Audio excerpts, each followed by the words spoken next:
Chronological series of events. In 1902, Jcpenny was founded by James Cash Penny. Mr. Penny worked extremely hard to build his brand as well as his organization. By 1951, the company's sales had exceeded over $1 billion. dollars. For that particular time frame, that was really good in the retail world. So by 1995, profits had increased even more. JCPenney at that time was looking at over $2.1 billion dollars in capital. With that, they were able to open 100 new stores as well as remodel 500 of their current stores. So we can just say that JCPenney gave themselves a little facelift.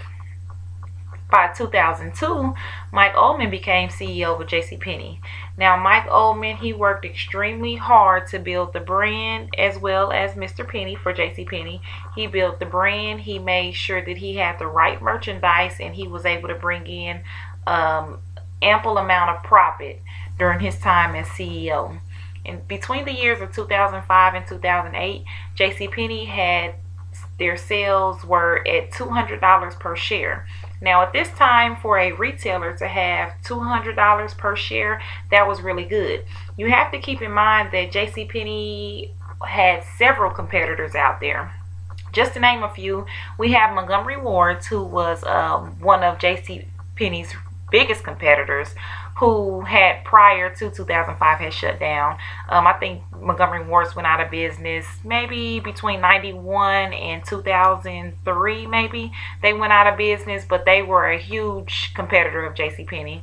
Then we also had Kohl's and Sears, and then we had other retailers, of course.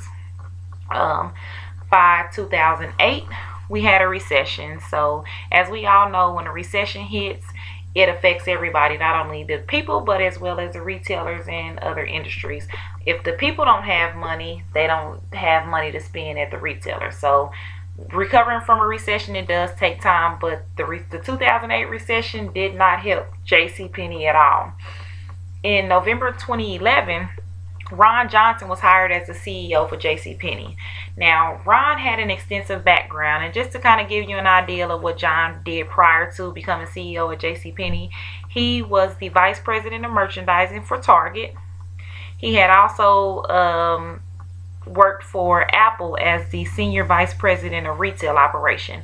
So we have two huge companies with two really good markets, as well as two companies that made a great profit. So with Apple and Target on Ron's resume, JCPenney thought that Ron was going to be able to come in and bring in more profit and keep the company afloat. Well, things didn't quite work out that way. In 2012, Ron removed all of the coupons. Now, we all know JCPenney's were known for their coupons. On Wednesday, you got the coupons for JCPenney's in the mail with your regular ads. So that was something that people would look forward to. Well, Ron had a vision of, we're going to change this to everyday low prices, and we're going to reach out to the younger consumer base. Well, that plan backfired. Although it was a good goal, it wasn't quite what JCPenney was ready for. So what he did was, he did kind of reach out to a younger consumer base, but he also ran off the current consumers that they had. Now, everybody know if you got a coupon or something, 9 times out of 10 is better than the everyday low price. So with that, into between 2012 and 2014, shares dropped to under $160 per share, as well as it declines over 25%. Now, anytime you hear a decline, that's a problem. So things weren't looking good for Ron. In 2013, Ron was terminated. He only lasted with JCPenney 17 months. What they decided to do was bring Mike Oldman back in, because they were already familiar with his experience. They knew what he could do. Mike did his best to try to reinvent JCPenney and to make a profit, but it didn't quite work out in his favor. By 2014, JCPenney was in debt for over $5.4 billion. Now, when we get to $5.4 billion, that's a lot. That's a pretty deep hole to dig yourself out of. Mike did his best to to try to profit and bring in the money to get out of this debt, but it didn't quite work out like that. In 2015, Jcpenny's EBITDA, which stands for earnings before interest, tax, depreciation, and amortization, reached 715 million. Now, it was much more than they had expected, and it sent the shares up, but it wasn't enough to get them out of debt. Same thing for 2016. The profits were higher than expected, but they still weren't able to recover from the loss that they had endured over the last few years.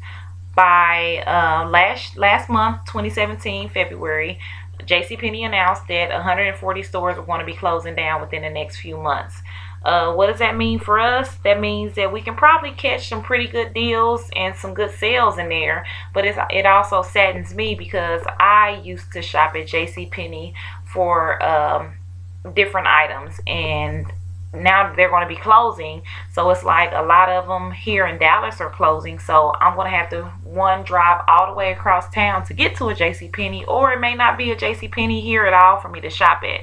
So it's kind of sad because Jcpenny was one of the #1 retailers, and just this short time period, they business has declined, and now they're almost out of business. So I think that Ron wasn't, although his resume was pretty good, Ron needed to probably research more on Jcpenny's, their consumer base, and try to figure some things out, because it seems like once he was hired, everything just went downhill for him. That's my portion of the presentation, and now I'll hand it over to my group. Thanks, guys.